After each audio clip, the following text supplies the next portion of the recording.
की सौगात मिली है, क्या कहना चाहेंगे सर? विभिन्न स्वास्थ्य संस्थानों में सुविधाएं दी गई।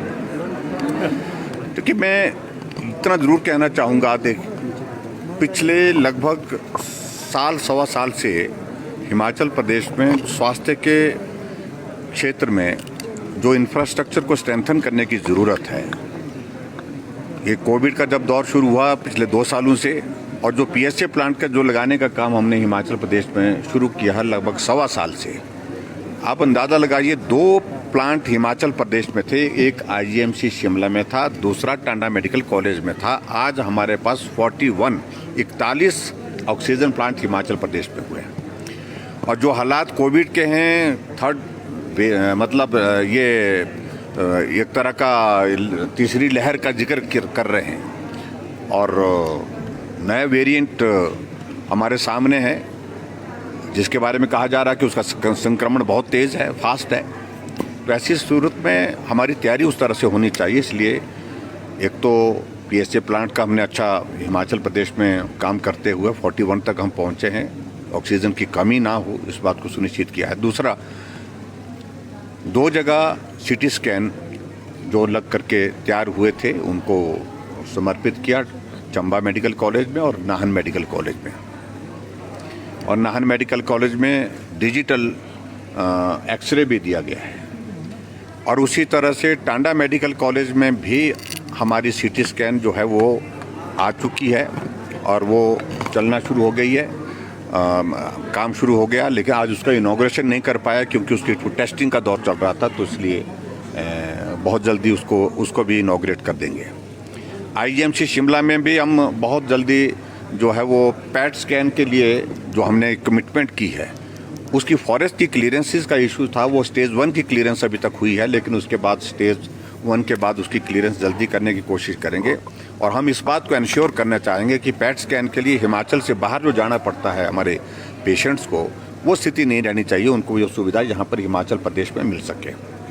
और सुपर स्पेशलिटी का हम अभी कोशिश कर रहे हैं कि जल्दी अप्रैल के महीने से पहले उसका भी हम इनॉग्रेशन कर दें, ताकि वहाँ पर भी काम हो सके स्वास्थ्य की बेहतर सुविधा देने की दृष्टि से।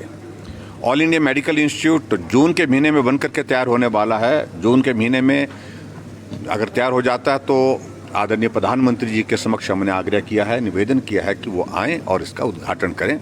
ये सारी चीज़ों को लेकर के हमारे वर्तमान में हमारी पार्टी के राष्ट्रीय अध्यक्ष जगत प्रकाश नड्डा जी का बहुत बड़ा कंट्रीब्यूशन है। चाहे वो चंबा का मेडिकल कॉलेज है, चाहे वो नाहन का मेडिकल कॉलेज है, चाहे वो हमीरपुर का मेडिकल कॉलेज है, चाहे हमारा बिलासपुर का एम्स है। और इसके अतिरिक्त बहुत सारी चीज़ों को उन्होंने स्वास्थ्य मंत्री रहते हुए केंद्र में हिमाचल प्रदेश के लिए दिया है। सर, कोविड के मामले देश में लगातार बढ़ते जा रहे हैं। 91,000 केसेज आए हैं। राज्य सरकार ने भी पिछले कल रिस्ट्रिक्शंस लगाई हैं, तो कितना आप समझते हैं कि एहतियाती ये कदम है, और क्या हम वीकेंड लॉकडाउन की तरफ जा सकते हैं? देखिए, कोविड के बारे में कोई प्रेडिक्शन करना बड़ा मुश्किल काम है। ये परिस्थितियां आप देख रहे हैं। आज से 5 दिन पहले हम 336 पर थे, मतलब एक्टिव केसेस 336 थे, और आज बढ़ करके वो 11,500 से ऊपर हो गए। क्यों? मेरे ख्याल में 11,500 से ऊपर हो गए, 11,500 के करीब हो गए।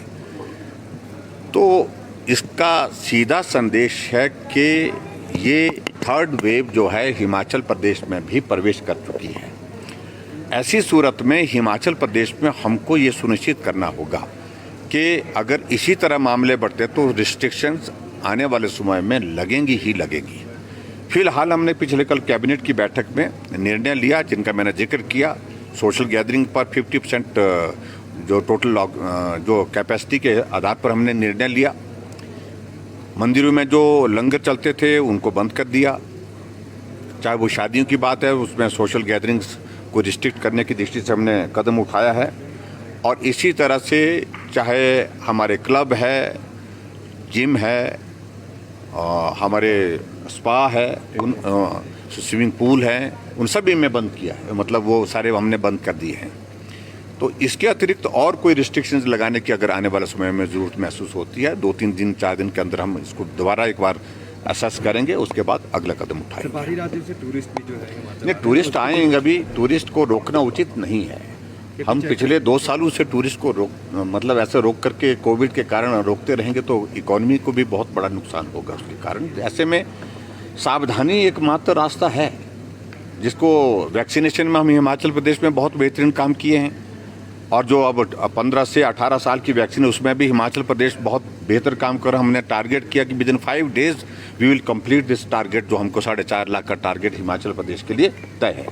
ऐसी सूरत में सावधानी, जो टूरिस्ट आ रहे हैं वो भी सावधानी करें। होटलियर्स के साथ हमने विशेष तौर से उनको इंस्ट्रक्शन दी हैं कि वो कोविड के नियमों का पालन करने के लिए सुनिश्चित करें अपनी ओर से भी, और जो टूरिस्ट उनके पास आ रहे हैं, ठहरने के लिए आ रहे हैं, उनके माध्यम से। सर, बर्फबारी का दौर चल रहा है, किस तरीके से तैयारियां हैं प्रदेश से? बर्फबारी अभी तक ज़्यादा आई नहीं, आनी चाहिए। मेरा तो मानना है कि बर्फ़ की आवश्यकता है। तो ऐसे में जहाँ तक सभी विभाग, चाहे वो पीडब्ल्यूडी है, आईपीएच है, हमारा इलेक्ट्रिसिटी का है, सभी डिपार्टमेंट्स को कहा है कहीं भी अगर दिक्कत होती है तो इंश्योर करें, सड़क रुकती है तो रिस्टोर करने की कोशिश करें। पानी अगर कहीं प्रभावित होती है कोई स्कीम बर्फ़ के कारण तो उसको भी जल्दी रिस्टोर करने की कोशिश करें। अगर बिजली रुकती है तो उसको भी रिस्टोर करें। Thank you. प्लांट की सौगात मिली है, क्या कहना चाहेंगे सर? विभिन्न स्वास्थ्य संस्थानों में सुविधाएं दी गई। क्योंकि मैं इतना ज़रूर कहना चाहूँगा, देख पिछले लगभग साल सवा साल से हिमाचल प्रदेश में स्वास्थ्य के क्षेत्र में जो इंफ्रास्ट्रक्चर को स्ट्रेंथन करने की ज़रूरत है, ये कोविड का जब दौर शुरू हुआ पिछले 2 सालों से, और जो पीएसए प्लांट का जो लगाने का काम हमने हिमाचल प्रदेश में शुरू किया है लगभग सवा साल से, आप अंदाज़ा लगाइए 2 प्लांट हिमाचल प्रदेश में थे। एक आईजीएमसी शिमला में था, दूसरा टांडा मेडिकल कॉलेज में था। आज हमारे पास 41 ऑक्सीजन प्लांट हिमाचल प्रदेश में हुए हैं। और जो हालात कोविड के हैं, मतलब ये एक तरह का तीसरी लहर का जिक्र कर रहे हैं, और नए वेरिएंट हमारे सामने है जिसके बारे में कहा जा रहा है कि उसका संक्रमण बहुत तेज़ है, फास्ट है। तो ऐसी सूरत में हमारी तैयारी उस तरह से होनी चाहिए। इसलिए एक तो पीएसए प्लांट का हमने अच्छा हिमाचल प्रदेश में काम करते हुए 41 तक हम पहुंचे हैं, ऑक्सीजन की कमी ना हो इस बात को सुनिश्चित किया है। दूसरा, 2 जगह सिटी स्कैन जो लग करके तैयार हुए थे उनको समर्पित किया, चंबा मेडिकल कॉलेज में और नाहन मेडिकल कॉलेज में। और नाहन मेडिकल कॉलेज में डिजिटल एक्सरे भी दिया गया है। और उसी तरह से टांडा मेडिकल कॉलेज में भी हमारी सीटी स्कैन जो है वो आ चुकी है और वो चलना शुरू हो गई है, काम शुरू हो गया। लेकिन आज उसका इनॉग्रेशन नहीं कर पाया क्योंकि उसकी टेस्टिंग का दौर चल रहा था, तो इसलिए बहुत जल्दी उसको भी इनॉग्रेट कर देंगे।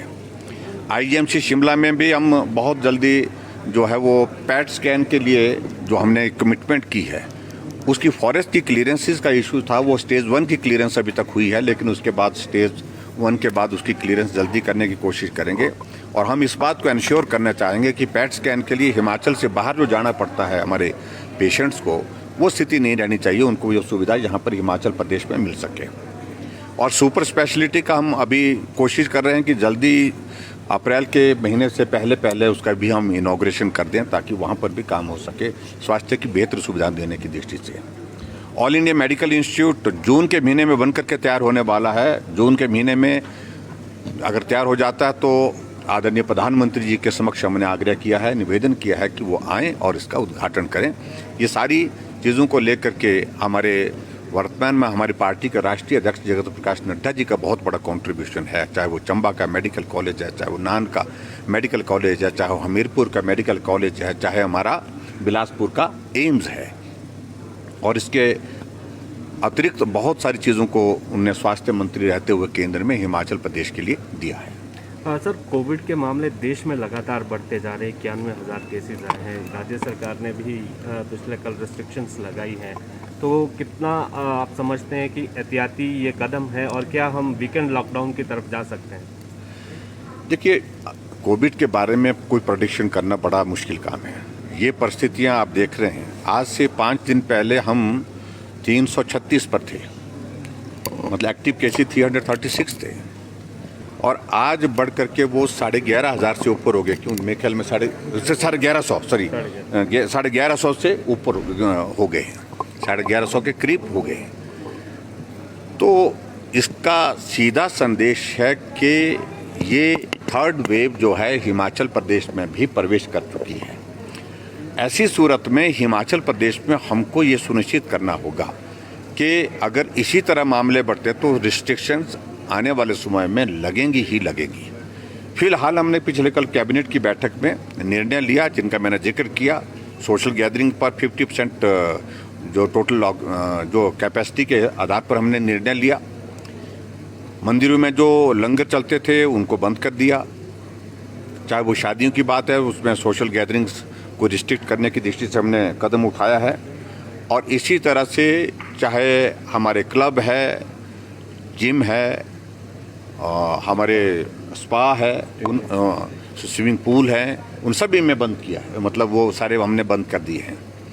तो इसके अतिरिक्त और कोई रिस्ट्रिक्शंस लगाने की अगर आने वाले समय में ज़रूरत महसूस होती है, 2-3 दिन 4 दिन के अंदर हम इसको दोबारा एक बार असेस करेंगे, उसके बाद अगला कदम उठाएंगे। बाहरी राज्यों से टूरिस्ट भी जो है नहीं, टूरिस्ट आएंगे, अभी टूरिस्ट को रोकना उचित नहीं है। हम पिछले 2 सालों से टूरिस्ट को मतलब ऐसे रोक करके कोविड के कारण रोकते रहेंगे तो इकोनॉमी को भी बहुत बड़ा नुकसान होगा उसके कारण। ऐसे में सावधानी एकमात्र रास्ता है, जिसको वैक्सीनेशन में हम हिमाचल प्रदेश में बहुत बेहतरीन काम किए हैं। और जो अब 15 से 18 साल की वैक्सीन, उसमें भी हिमाचल प्रदेश बहुत बेहतर काम कर। हमने टारगेट किया कि within 5 days we will complete this target, जो हमको 4.5 लाख का टारगेट हिमाचल प्रदेश के लिए तय है।